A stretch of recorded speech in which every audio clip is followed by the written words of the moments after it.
T20 world cup जारी है और उसके साथ ही एक से एक दिलचस्प खबर भी बाहर आ रही है। सबसे दिलचस्प खबर तो अभी अफगानिस्तान और जो साउथ अफ्रीका है उसके दरमियान होने वाला मैच था, जो 188 रन करने थे अफगानिस्तान ने। बहुत अच्छी परफॉर्मेंस दी, बहुत अच्छा खेले और 187 तक पहुँचे। आखिरी ओवर में रबाडा जो थे वो ही जो रिवायती जनूबी अफ्रीका का तरीका कार है, चौक कर गए, 2 नो बॉल्स कर दिए, 1 वाइट बॉल कर दिया। बहरहाल अफगानिस्तान को मैच तकरीबन जिता दिया था, लेकिन उनकी किस्मत अच्छी नहीं थी, मैच टाई हो गया। टाई हुआ, अफगानिस्तान ने 16 स्कोर किया, वो 17 कर दिया, वो टाई हो गया। फिर अगला सुपर ओवर हुआ और उसमें 23 स्कोर किया जनूबी अफ्रीका ने और 24 जीतने के लिए चाहिए था। पहले 2 गेंद डॉट हुए, नबी आउट हुआ। नबी के आउट होने के बाद गुरबाज ने फिर 3 छक्के मारे और मैच फिर दोबारा क्लोज हुआ। फिर एक वाइट बॉल हुई। इन दी एंड उसने महाराज ने एक बॉल बीट करके मैच जीत लिया। अच्छा, इसमें 2-3 चीज़ें बहुत देखने वाली थी। जब महाराज को ज़रूरत थी कि मैंने स्कोर नहीं होने देना, उसने नहीं होने दिया।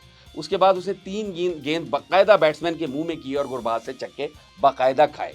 ये है इंडियन क्रिकेट, जिस पर नज़र रखने की ज़रूरत है, बिकॉज दे प्रमोट अफगानिस्तान। अब इससे आगे आ जाते हैं, अगली बात कर देते हैं। जो इंडियन बैट्समैनों के हवाले से श्रीलंकन ऑलराउंडर भनुका राजा पाक्सा ने 4 दिन पहले एक बात की थी। उन्होंने कहा था कि इंडियन बैट्समैन जो है इनके बल्ले में रबड़ है, लिहाजा ये जिस बॉल को हिट करते हैं या स्ट्राइक करते हैं वो बाउंड्री तक पहुंच जाती है।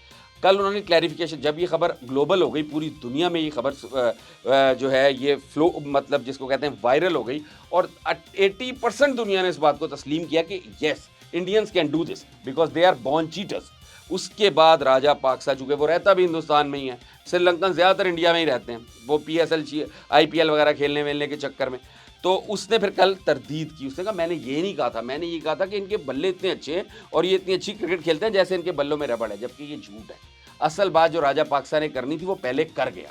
इनके बल्ले चेक होने बहुत ज़रूरी हैं, ये बात वसीम अकरम भी कर चुका है। वसीम अकरम ने एक प्रोग्राम में ये बात कही थी कि आजकल जो बल्ले आते हैं वो 2.5 इंच 2 से 2.5 इंच मोटा उनका ब्लेड होता है और इन बैट्समैनों के पास जो बैट हैं वो बल्ले से गेंद लगता है और वो बाउंड्री तक चला जाता है। वैसे ही 50 मीटर की बाउंड्री है आजकल और ICC के रूल्स हैं, आप किसी भी बात को चैलेंज कर सकते हैं। डेनिस लिली ने 1981 में एक बैट बनवाया जो एल्यूमिनियम का था। अब उस वक्त क्रिकेट के रूल्स तो सारी दुनिया को पता थे, लेकिन चीज़ें इवॉल्व हो रही थी, तो वो ग्राउंड में वो बल्ला लेके आ गया।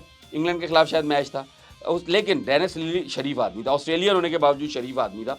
उसने अंपायर को कहा कि मेरे पास एल्यूमिनियम का बैट है, मैं इससे खेलूंगा।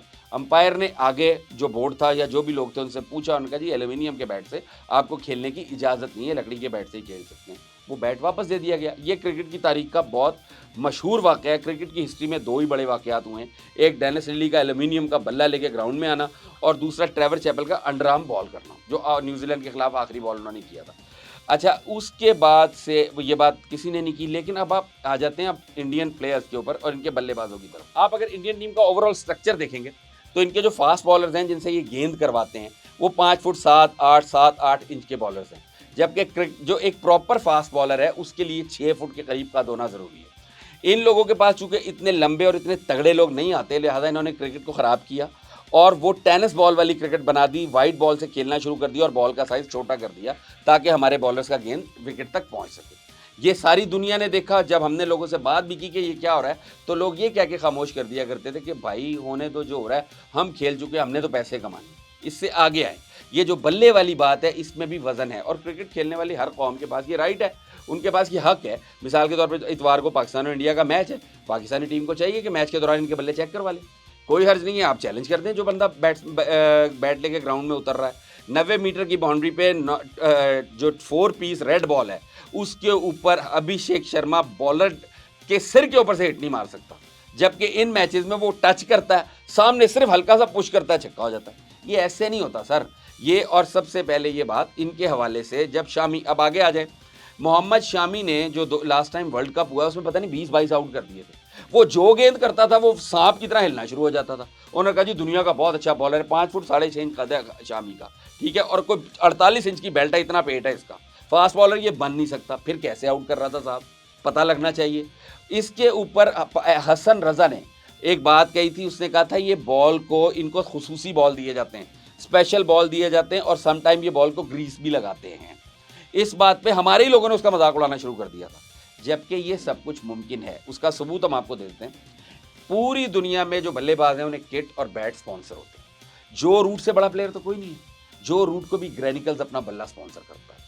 उसके बाद पाकिस्तानी बाबर आजम को भी बल्ला स्पॉन्सर होता है। तमाम क्रिकेटर्स को बल्ला स्पॉन्सर होता है। इंडिया के क्रिकेटर्स ना आईपीएल से बाहर क्रिकेट खेलते हैं और ना ही इनके बल्ले स्पॉन्सर होते हैं। बाहर की किसी कंपनी को इजाजत नहीं है कि वो इंडियंस को बल्ले स्पॉन्सर करे। ये सीएट का बल्ला लेके आ जाते हैं, वो अपनी किसी कंपनी का बल्ला, वो तेंदुलकर भी उसी बल्ले से खेला करता था। तेंदुलकर का 5 फुट 4.5 इंच कद है, ठीक है, वो अपने वजन से ज़्यादा बड़ा, वो अपने कद से बड़ा बल्ला और वजनी बल्ला लेके खेला करता था। कोई वजनी बल्ला नहीं होता था। इनको चेक करना ज़रूरी है। ये बॉर्न चीटर्स हैं, ये फ्रॉडी हैं, देखें। और एक एक चीज़ पकड़ी जाती है, ऐसा नहीं है। अभी अफगानिस्तान का मैच, अगर आज का मैच आप क्लोजली देखें तो Maharaj is an Indian, Maharaj Indian है, Keshav Maharaj is an Indian. उसने पहले 2 गेंद किए, नबी को आउट कर दिया, मैच सीधा कर लिया। उसके बाद अगले 3 गेंद मुंह में करके 3 छक्के खाए। जब मैच फंस गया उसके बाद उसे फिर 2 गेंद बीट कर दिए। और उसमें देखें साइंस है। ये लोग जुआ लगवाते हैं, ये टीमों का रेट अप करवाते हैं, खिलाड़ियों का रेट अप करवाते हैं, उससे पैसे कमाते हैं।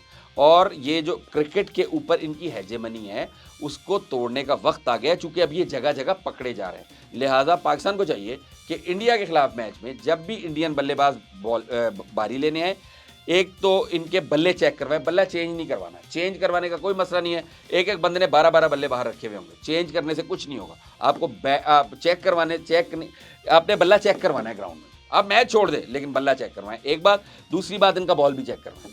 आप देखेंगे इंडियन बॉलर्स गेंद करेंगे, जब दूसरे बॉलर गेंद कर रहे होंगे उनका बॉल ना सीम होगा ना स्विंग होगा। इंडिया का डेड एनवायरनमेंट है, गर्मी वहाँ पड़ती है, डेड विकेटें हैं, वहाँ पे किसका गेंद सीम या स्विंग होना है। लेकिन जब बुमराह करेगा तो स्विंग हो रहा होगा, जब शामी करेगा तो सीम हो रहा होगा। ये नहीं होता, ऐसे नहीं होता। क्रिकेट खेलने वाले इस बात को जानते हैं। मतलब जोकोविच अगर मारे हिट, जोकोविच अगर सर्विस करे तो वो जाए 110 की स्पीड से, और मारिया शरापोवा आगे करे तो वो 140 की स्पीड से चली जाएगी। ये कहाँ लिखा हुआ है?